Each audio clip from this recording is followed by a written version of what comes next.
Hello, I'm Dan Yergin, Vice Chairman of IHS Markit, and I want to welcome you to a CERAWeek Conversation presented by IHS Markit with Jim Fitterling, who is Chairman and CEO of Dow, which operates around the world in 40 countries, manufacturing 36,000 employees. And this is an opportunity to hear how one of the world's major companies is dealing both with COVID-19 and its operations and its markets, and also to look beyond COVID-19. Jim, let me welcome you to CERAWeek Conversation. Thank you, Dan. It's great to be with you, and thanks for taking the initiative to do this virtually. Great. Well, we were picking up a conversation that we would have had at CERAWeek in Houston, but boy, has the world changed since then. And so maybe I might start by just asking you how COVID-19 has changed your operations at Dow, how you're doing things differently. Well, we started obviously with operations in China, so we experienced in late January, early February, the beginning of this pandemic. We've gone to a virtual reality work from home situation for about 2/3 of our workforce. About 14,000 of our employees still go to the sites to badge in every day to make sure that our products can make it to our customers around the world. And things I'd say are working well. From a safety and security standpoint at the sites, we're obviously checking people when they come into the sites. We ask them questions about their health and where they've been, if they've been in contact with anyone. We ask them if we can take their temperature, so we have an idea of temperature scans in case there's any risk for the disease. We've really amped up sanitation and hygiene at the sites, so even more so than normal. And PPE. And so in addition to the normal PPE we wear, we're encouraging people, because it helps them, I think, feel more comfortable if they wear a mask, even if it's not an N95 mask, but just a cloth mask to protect others from themselves. We're encouraging them to do those kinds of things. We don't serve food in the cafeterias anymore, so we don't encourage people to go to big group settings like that. They can pick up lunch, grab and go, or bring their own lunches in. And we try to do as much social distancing as we can. Obviously, follow CDC and WHO guidelines on social distancing to keep people at space. No big meetings. We're doing almost everything virtually. I'll have a leadership team meeting, an executive team meeting every morning for about 15 minutes on how we're doing. We have a leadership team meeting every week, and every week we get our top 3,000 people leaders together and just compare notes on what's going on. So what percentage are your factories operating?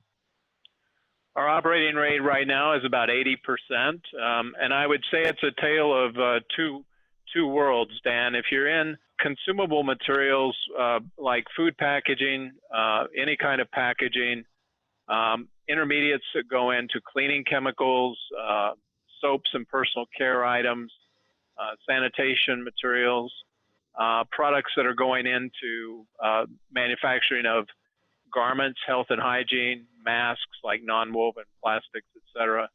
Those rates are very high, in some cases 100 or maybe a little bit north of that. When you're into durables, like things that go into the construction industry, automotive, durable goods like appliances, those numbers are down. They may be down as much as 20%. And I'd say in the intermediate would be architectural coatings for home painting and construction. Again, a mixed bag. If it's for contractor painting, that business is a little bit slow right now because not too many contractors are working. If it's for do-it-yourself, that business is actually pretty strong right now. So our coatings business is kind of stable right now. Kind of a normal first quarter that you would expect. So and have you had disruptions in your supply chains, given the overall disruptions and shutdown in the economy? Can you move things pretty easily? No, we're very fortunate that we haven't. We had some good advance notice, obviously having manufacturing operations in China, so we knew a little bit of what was coming when we saw what happened to the Chinese economy, so we could plan ahead. We've had good relationships with suppliers. We haven't been short any materials. And distribution logistics has actually been pretty good. March was a little bit, it took a lot of activity in March to keep things moving because with the amount of buying surge that we saw with people staying at home, retailers, grocery stores, et cetera, logistics were a little bit of a challenge, but we managed through that pretty well. And I'd say April, I think we're going to see that surge buying that we saw in March kind of come back to normal in the month of April and May. So a little bit, you can see a little bit of relief coming off on the distribution side. So are your products going into the personal safety goods? You mentioned masks and so forth, and the garments that people wear in hospitals. Some of our materials will go into making, for example, drapes and partitions that are in a hospital. They might go into disposable PPE that somebody on the front lines might wear. Medical packaging, obviously, because as these materials move, packaging moves. Sanitation materials. So a lot of wipes, disinfectant wipes and things are made out of non-woven polyolefin materials and not cloth. So a lot of that business has been very strong. And then also non-wovens that go into masks, and then other foams that go into masks to help fit the mask around the face of somebody, especially for a tight-fitting mask where you really want to make sure that there's no possibility for a viral contamination to get in. I'm struck that, people don't seem to understand that plastics are a very important part of safety and health. Are you struck by that? Well, we've seen a big change in sentiment. I'd say probably the most dramatic is the grocery stores and the retailers saying, we don't want reusable bags coming into the stores. We'd rather issue you a clean, new, sanitary, disposable one-time bag. And I think what we've seen is obviously safety, health, hygiene, and security have come to the top of the list. I don't believe that some of the issues that we face on plastics longer term are going to go away. I do believe that this COVID pandemic is going to be with us for a little while, and then we'll figure out how to have therapeutics and a vaccine to treat it. And the plastics issues will still be there longer term. But I do think people are recognizing the value of chemicals and plastics both and how they can be helpful in this fight. And basic things like sanitation, food containers, food packaging. I was struck just before this started. I was at a conference in the Bloomberg headquarters, and it was a conference where typically you would go in and there would be a breakfast buffet. And because of COVID, everything was individually packaged for that buffet in the morning. So if you wanted breakfast, everything was individually packaged to make sure that it was safe for everybody. And so I think it was an acknowledgement that they provide a real safety and security purpose in many applications. I mean, up until COVID, it did seem that the role of plastics in safety and sanitation and health was just kind of not on the table. It wasn't part of the discussion. It is now. I think it is, and I think people are appreciating things that were not getting very much airtime at that time. Now, I would tell you that I don't think it changes anything about our long-term strategy, that we need to move to a circular economy and that we can't have plastic waste in the environment. So those things are still true. And I don't know anybody in my circle of friends and also leaders at other companies who believes anything differently. So we're still working long-term, like a circular economy, recycle, reuse, and repurpose of plastics is the right thing to do for the long term.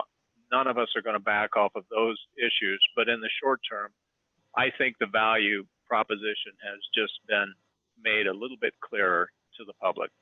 So if we look beyond COVID-19 for a moment to the longer term, how do you grapple? Where's your thinking about dealing with the plastic waste issues? What are the essential elements that need to be done? Well, I think the biggest thing is we have an infrastructure problem, and we have a couple of challenges. From an economics standpoint, it's cheaper today to make a virgin plastic material than it is to recycle anything and bring it back into the economy. So that isn't going to create a sustainable circular economy. And what you need is an infrastructure in place that encourages products to be brought back and recycled. I often use the example of a PET bottle like this drinking water bottle. If you live in a state like I do in Michigan, where you have a deposit law, and when you buy a soda pop bottle or a beverage bottle, there's a 10-cent deposit and you bring it back, you see very high recycle rates. The consumer brings it back, puts it in a reverse vending machine, they get their money back and they spend it at the store. A pretty high quality bale of recycled material goes back to the converters, and it can go right back into a bottle manufacturer or might go into PET fibers for fabrics. We need to be able to do that on more plastics and change the mindset of people that plastics are waste and back into the mindset of they can be reused. That requires infrastructure. Today, in most places, landfill is where a lot of that material would go. And landfill is relatively cheap, but landfill is not the right answer either. And if we go into places where there are no landfills and open dumps, then we end up with plastic waste in the ocean issue that we're all trying to deal with, or in the rivers. So we need to create that infrastructure. And I think one of the things that in Europe and the United States, as well as in the developing world, is going to be to make that happen. In the developing world, we have a clean sheet of paper. So the bad thing about no infrastructure in the developing world is, we've got a waste problem. But the good thing is we can start from scratch and build that infrastructure. In the US and Europe, we're working against an existing infrastructure, and we've got to create other options like advanced recycling, chemical recycling, and other uses to upgrade that material. And I guess the opportunity, as you say, in the developing world is that's where the problem is most urgent in terms of the amount of waste that just goes into rivers. It is, and they've grown relatively quickly, and the quality of life has grown. And they're buying materials, and they don't have any place. The governments haven't had the wherewithal to build that infrastructure, so they don't have any place to put it. So they just dump it in an open dump, and sometimes that open dump is very close proximity to a river body of water. And as you know, monsoons, typhoons, other things come, and the floods will wash that out into the ocean. And we need to stop that. So we're all on board with stopping it. We're all on board with creating the circular economy. And I think for all the people who try to portray the industry as being evil, I think they're starting to see, because of this COVID situation, the real value that the products bring into the society. Well, it's just that you look at a hospital emergency room, how much of that hospital emergency room is plastics? Make the whole room work. Well, I don't want to go into the hospital and not see that material, because that tells me that it's been hygienically packaged and it's sterile and it's safe. And it could be the hospital emergency room, or it could be something as simple as the Band-Aid that you buy to put on your finger. The fact of the matter is, all of that packaging serves a purpose, and that purpose is to keep you safe.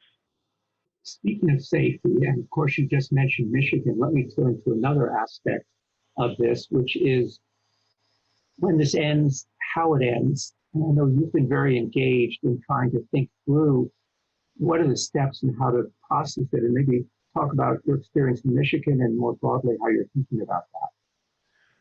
Well, I think as we came into this, and we came into the initial phase of the reaction that this is something that is very infectious and very transmittable, and we have to really shut things down.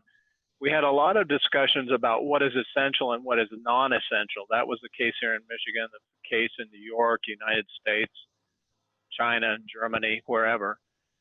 Now I think we have to get ourselves into the mindset of what is safe, and how do we go back to the work sites in a way that is safe. We're going to be working in an environment for at least the rest of this year, maybe into next year, where we We don't yet have a vaccine. We may not have a therapeutic response, but we can't shut the economies down and put the world on hold for a year or 18 months while we develop that. And it's probably likely that we won't have testing available for every single individual in the world. So we have to think about what are the precautions we can take and bring people back to work in a way that is safe. PPE, social distancing, asking a few questions about contacts. Have they been into contact with anybody with the virus? The most simple thing, taking somebody's temperature. It's one of the indicators that we have, and temperature and how they feel in terms of respiratory condition. Sanitation, washing your hands, all these basic things we can do to make it safe to go back to work. And then I think we have to look at the risk level of various industries. So there's no reason, in my mind, there's no reason right now that somebody shouldn't be able to go out and do landscaping work or even do construction work, because in most of those sites, there's a lot of social distancing that goes on.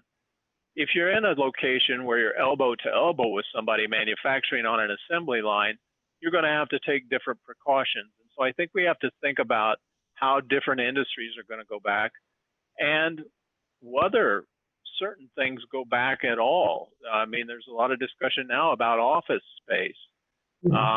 We've gone to, in America, we've gone to a lot of models where we're in open office space. A lot of questions being asked about, will that exist when we go back? What's social distancing look like in an open office platform? And do we need to be in a hurry to go back to office space when actually working virtually is working today? And some of my counterparts, and I included, think it's working pretty well. In some cases, we're closer to our teams because we're making that extra effort to have these virtual connections every day than we might have been if we were not in this situation. So do you see a difference between going back to factories and going back to offices, driving in a car, public transportation? Well, I think right now automotive business is slow. We need to get people back into dealerships. Dealerships are not a very concentrated place of people to create demand. But my guess is people are going to want to go back to driving before they're going to want to go back to flying.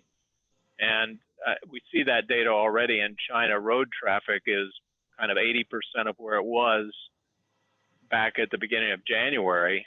But air travel and long trips and rail travel are only about 40 to 50% of what they were. It's going to take time for people, I think, to feel comfortable going back into that space.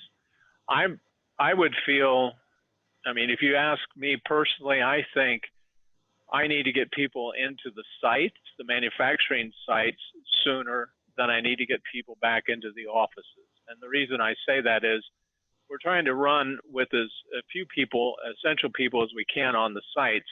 But I think to be more reliable and more safe and to take the stress level down on the people that are on the front lines, I need a few more people on the sites. And I'd like to be able to get more people back there sooner than necessarily in the offices.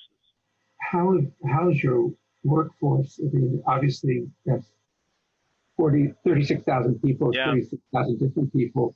But can you say something about what you find about the mood around the world? Sure. Among your folks?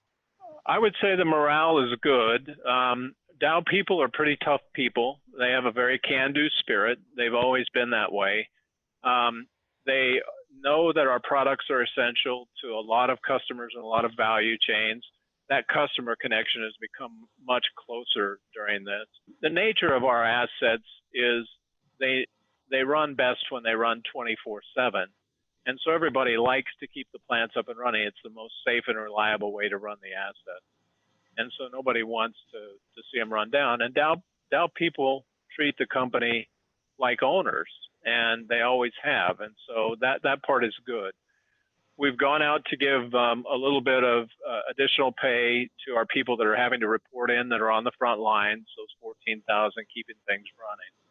And I think that's been well received. Our morale is good. We haven't had too many cases. I just want to knock on wood because we've had, I'd say globally, about 70 cases, both Dow employees and contractors.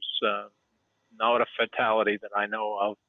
And probably they've all been in Europe and the United States, none so far in Asia and none so far in Latin America. None in China? None. We didn't have any operations in Wuhan. And because the quarantining situation happened really on Chinese New Year when a lot of people were traveling, anybody that we had who had gone back to Wuhan really stayed there until it was safe to leave. And we stayed work from home in China for about 4 weeks.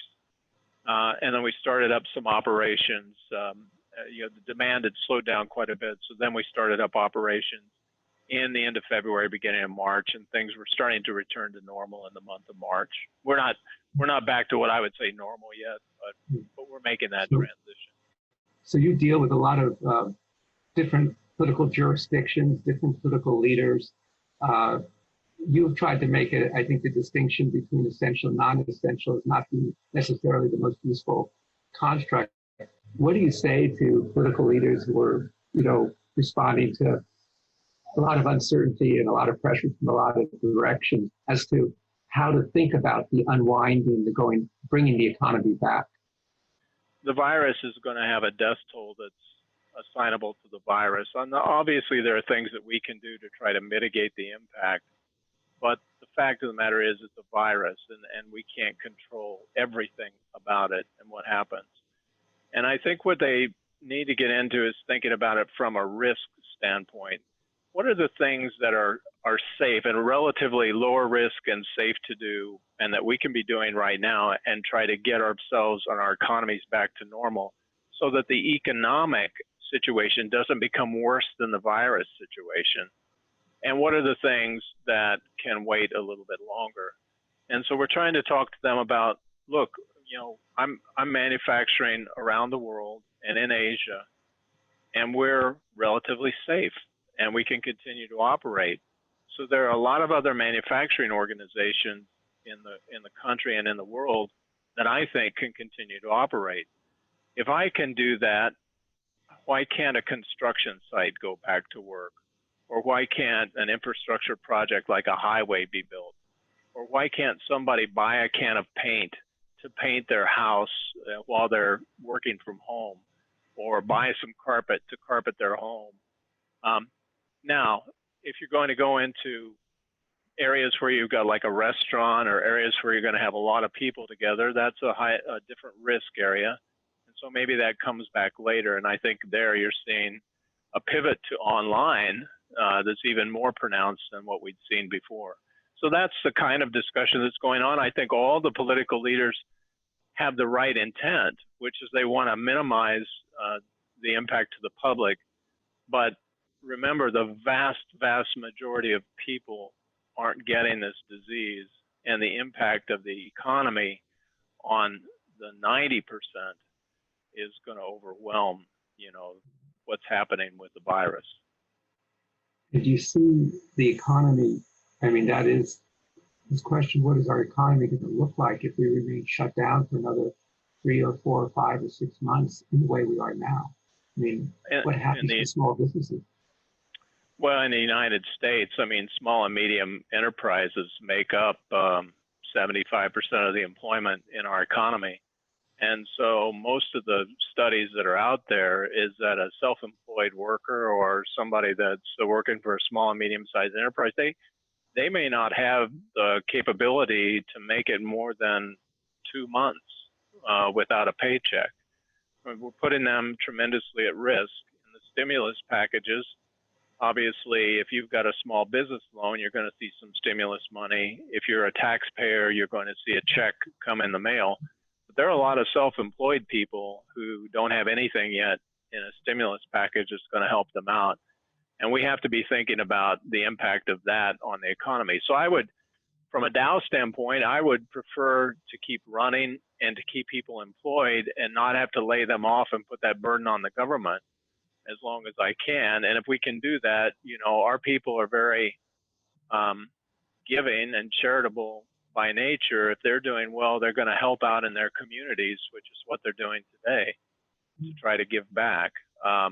But there are a lot of companies out there that don't have the size and the strength of a Dow, and we have to be concerned about them because they're an important part of our economy too. We count on them to help keep things moving.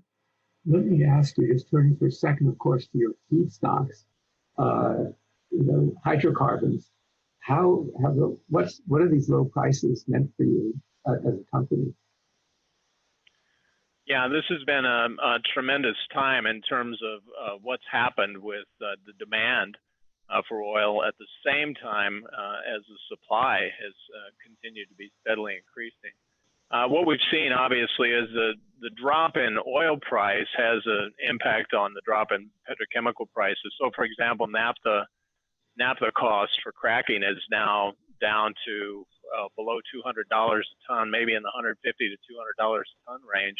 It was as high as $500 a ton not long ago. So the cost curve for ethylene has been flattened pretty dramatically between an ethane or a propane cracker and a naphtha cracker. Having said that, I would say on the demand side, ethylene derivatives are holding up very well. Plastics for packaging, intermediates like EO intermediates for cleaning chemicals are holding up well. Propylene has been hit harder. You see more of propylene showing up in the automotive sector. Things like the acrylics chain for paints and coatings, construction hits that pretty hard.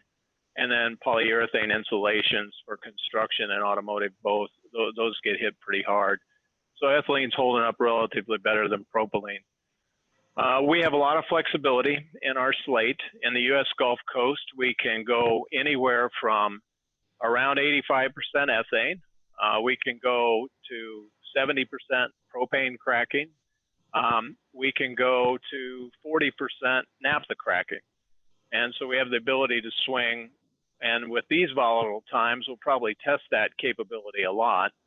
In Europe, we crack naphtha, but we can crack as much as 70% LPGs, and so that's favorable.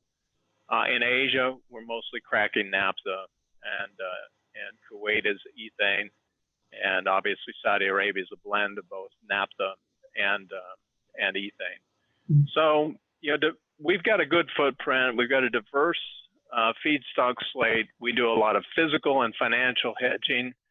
We take positions on the market. We try to look long term at what's going on and make sure that we're in the best position to keep running and stay competitive. So, of course, we're only 6 weeks, middle of April now into this crisis.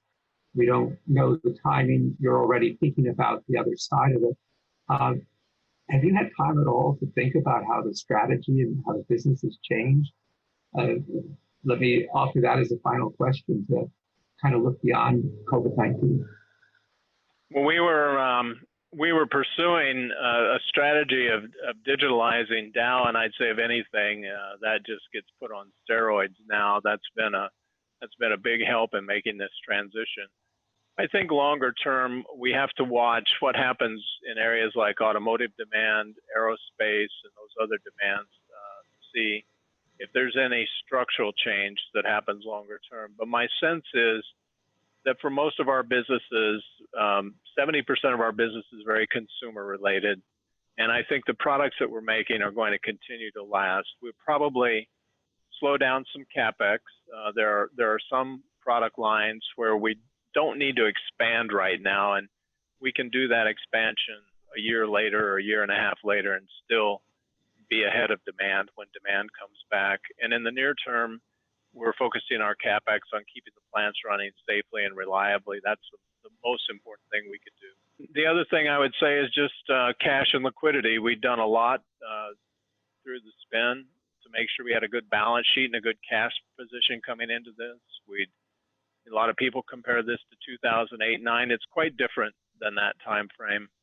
8-9 was a financial crisis. This is really a health crisis and a demand destruction issue, but we're financially in much better shape.